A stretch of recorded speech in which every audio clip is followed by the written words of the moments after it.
So there I was, waiting for an LFR queue to pop while wondering which of the two tanks would inevitably rage quit the second any individual person dies. That's right, I was pugging.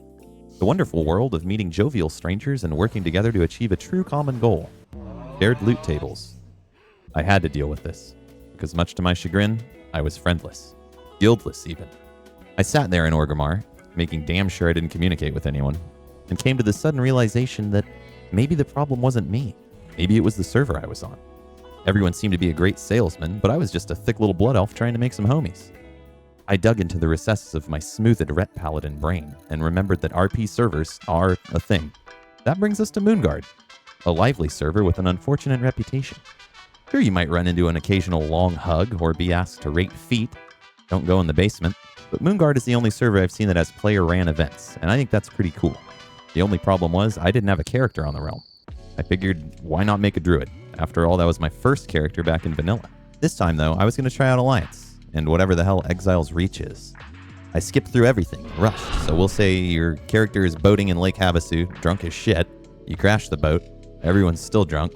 You give them band-aids and party with some ogres, then learn how to do an instance, ultimately getting pooped out in front of Stormwind.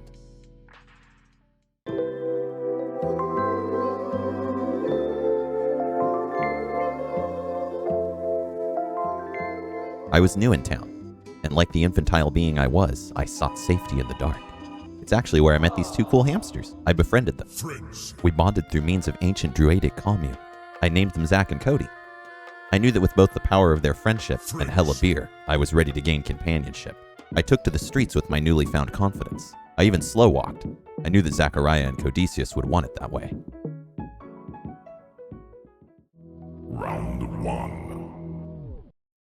I figured my best bet would be to just walk around the scenic Stormwind canals. They're absolutely bustling with activity this time of year. There's food vendors, homeless, there's pirates, people fucking. I knew I'd fit right in. There I was, jovially strolling around when he appeared before me. I had to collect myself. I didn't want to upset a celebrity. Oh wow, Danny DeVito / Bow. Don't fucking talk to me, asshole. I told him thanks, and I walked out of eyesight and broke down. I was defeated. I did my cool bird thing, and I left the city in shame. I flew until I ended up at this pretty cool church where full-sized adults were being birthed into existence via thin air. None of the babies would speak to me, nor did they understand sign language, until he appeared before my very eyes. He was wiser, kinder, and born with the ability of communicating with others. How can I help thee? I'm looking for a chill area. You know of any towns nearby? He consulted the Maps app on his phone, and I displayed physical prowess by beating the shit out of a wolf. He was visibly impressed. Thankfully, he agreed to take me to one of the nearby towns. As we approached our destination, I wondered what curiosities lied before us. It's easy to spot goats higher if you have the nose for it. You can smell the salt in the air. Oh, is it near a beach? Well, there are 1 or 2 crabs. We even made a friend on our travels who had a really cool motorcycle and a pretty fucking cool bird too. Check this shit out. We are the same, he and I. Connected by an ancient plane. We also have the same health insurance provider. We continued our journey down the little road, and then it got to the point where he felt the need to warn me for what we were going to encounter. First thing I saw was a guy named Jim Bro running around. Oh, and thank God I have the add-on where you can name yourself whatever you want and other people can see it. Otherwise, how would I have known that Jim Bro was such a kind and jovial fellow? Yeah, I was curious to see if the rumors about the Goldshire Inn on Moonguard were true, so we went inside and it was really crowded and I ended up getting completely lost from him.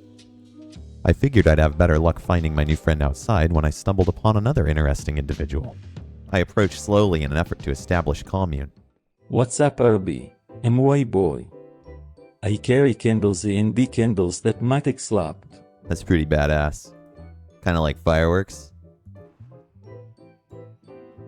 Do you want to take shots and light some off?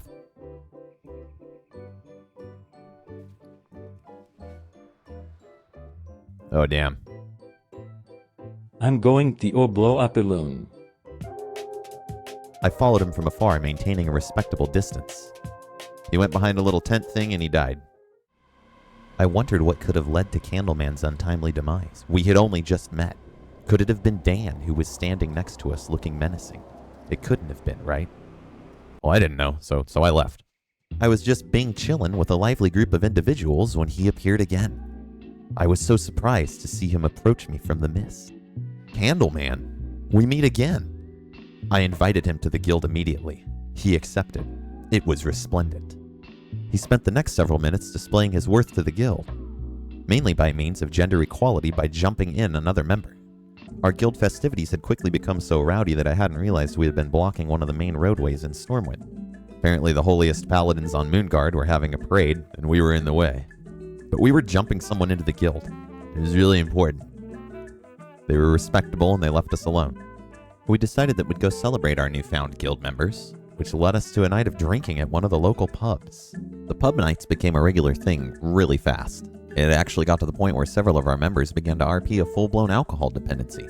Not all of us, though. Take Chuggus here. A mythical being, perhaps even an old god. I don't know. I don't know the lore. When I met him, he was pounding beers in the cathedral, and I thought that was pretty cool. Others did not. Our numbers continued to grow, as did the number of cool things we were doing. We had a motorcycle ride, a trivia night, 420 event, a murder mystery thingy. It was all going so well. As surprised as I was liking Moonguard. I was making friends, hanging out. I was even looking up other guilds' events online to see what I could get into. That's how I stumbled upon something I never thought I would encounter. There was a guy on Moonguard RPing as a weed dealer. I thought it was funny, but no, there's way more to it. This was the Reddit post that I first saw, where the poster explains that a night elf named Weed Elf on Moonguard US took him and his friends on this crazy custom quest that led them to a bunch of sacred pipes across Azeroth. I thought it was hilarious, but also pretty intriguing. After all, I thought it would be funny to name my own character Herbbender. I did more research and ultimately ended up learning that he had stopped playing due to IRL issues during the middle of Legion. I was a little bummed out, but this gave me an idea. What if I actually embraced my haha silly character name? What if I actually vended herbs? I took to the auction house to see what I could get my hands on.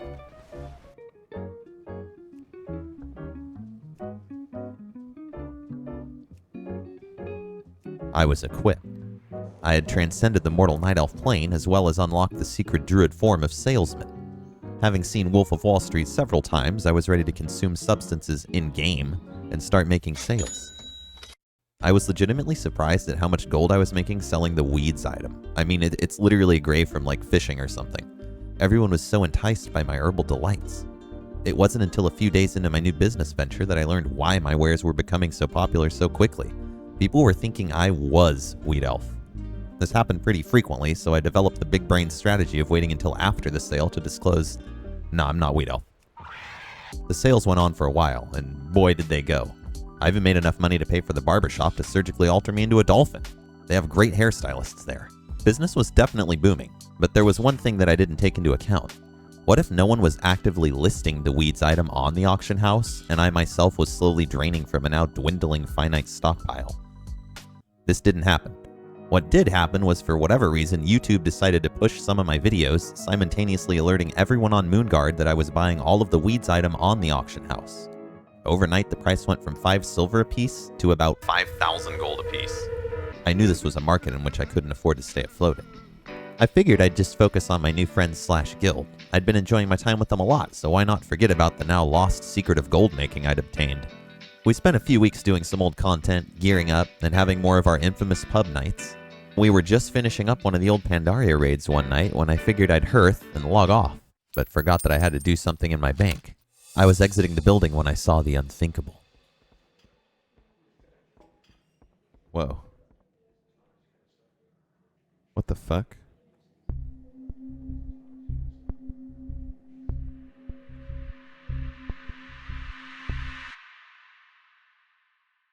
Next time on Herb Vendor.